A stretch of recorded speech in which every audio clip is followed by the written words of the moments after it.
मेरा स्वागत है जी सभी स्टूडेंट्स का। हमारे साथ मौजूद हैं जसमीत भाटिया जी, लैंडमार्क इमिग्रेशन के चीफ।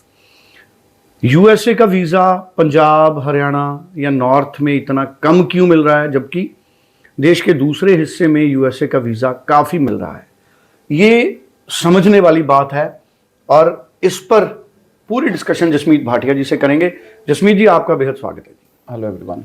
नमस्कार जी। जसमीत जी, इसमें क्या रीज़न क्या है? पंजाब एंड हरियाणा को क्यों इतने वीज़ा यूएसए से नहीं आ रहे, जबकि इस तरह की खबरें हैं कि देश के दूसरे हिस्सों से वीज़े आ रहे हैं?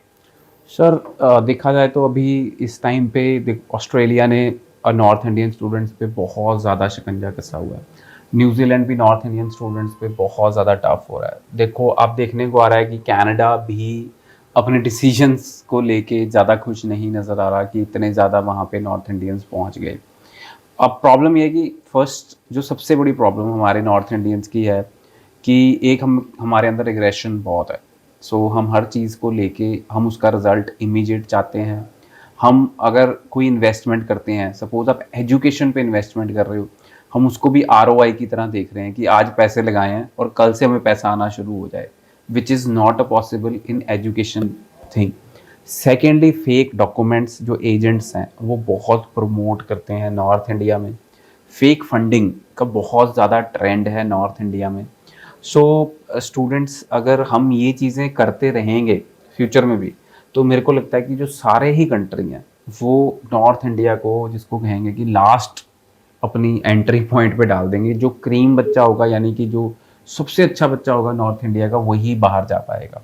सो इस टाइम यूएसए से जो एम्बेसी से ट्रेंड्स पता लगे हैं वो नॉर्थ इंडिया को लेके बहुत शॉकिंग है।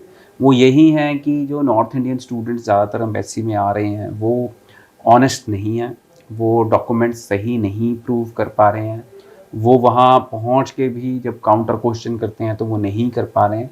तो उन्होंने एक माइंडसेट बना लिया नॉर्थ इंडियन स्टूडेंट्स को कि इनको वीज़ा नहीं देना चाहिए। सो स्टूडेंट्स, मेरे को लगता है कि इस टाइम पे यूएस सबसे टॉप डेस्टिनेशन है आउट ऑफ ऑल। अगर हम कहीं जाना चाहते हैं तो यूएस से स्टडी वीज़ा इज़ बहुत बढ़िया डेस्टिनेशन है, बिकॉज यूएसए में 4000 यूनिवर्सिटीज़ हैं। अगर एक डाटा आया है सामने कि कनाडा में अप्रॉक्सीमेटली कॉलेजेस एंड यूनिवर्सिटी मिला के 250 के करीब है पब्लिक। ऑस्ट्रेलिया में 170 172 के करीब है, मेरे को लगता नहीं है इतनी है, पर कॉलेजेस और यूनिवर्सिटीज़ मिला के 150 के करीब इंस्टीट्यूट्स हैं। यूके में there are 100 plus public universities और private universities also, whereas in US there are 3900 universities.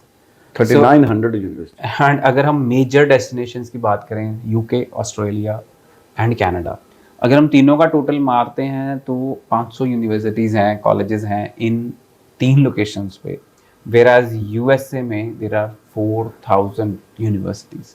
सो कोई कंपैरिजन नहीं है यूएस का बाकी जगहों से, पहली चीज़। सेकेंडली, अगर हम देखें तो जो इंटरनेशनल स्टूडेंट्स की जो परसेंटेज है, जो इंटरनेशनल स्टूडेंट की परसेंटेज कनाडा में है, यूएस में है, यूके में है, दैट इज अप्रॉक्सीमेटली 25 to 30%। तो कोई भी कंट्री है वो 40% से ऊपर तो जाने नहीं देगा कभी भी, इंटरनेशनल स्टूडेंट की जो रेशियो है। So that is 25 to 30%, which is on the higher side, they wanted below 30% जी। सो यूएस में जो इंटरनेशनल स्टूडेंट की परसेंटेज है दैट इज 6%।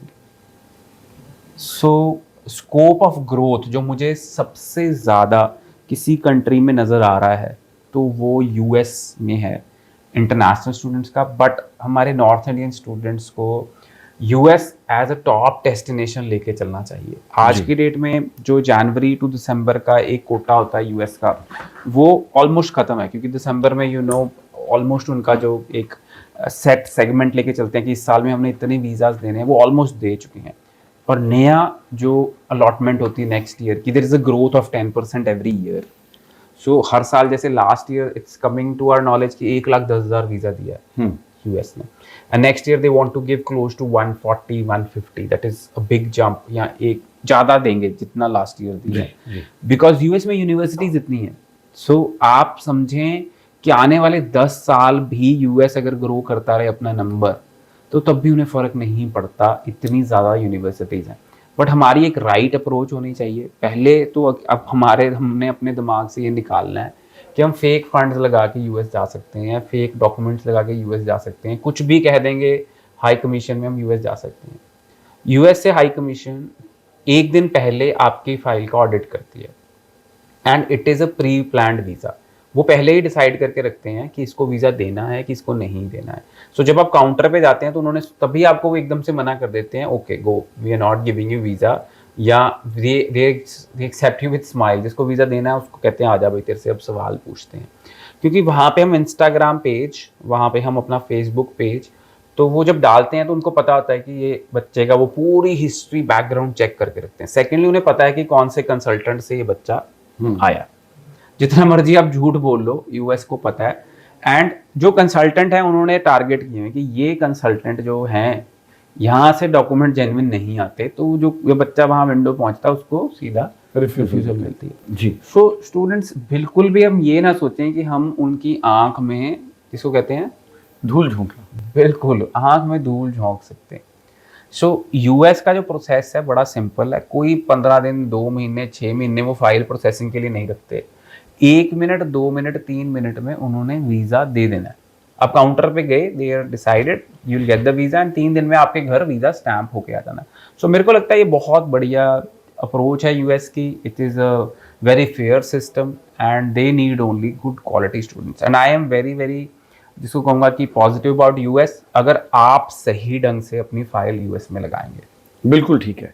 अब बड़े इंपॉर्टेंट पॉइंट्स जसमीत जी ने बताए हैं, तो बड़ा ज़रूरी है कि आप फेक डॉक्यूमेंट से बचें। अगर आप नॉर्थ के हैं, पंजाब के हैं, हरियाणा के हैं, जब आप बिल्कुल जेन्युइन स्टूडेंट प्रूव होंगे तभी आपको वीज़ा मिलेगा। ज़्यादा जानकारी के लिए 90413 90412 आप जसमीत भाटिया जी से बात कर सकते हैं। Thank you so much. Thank you so much.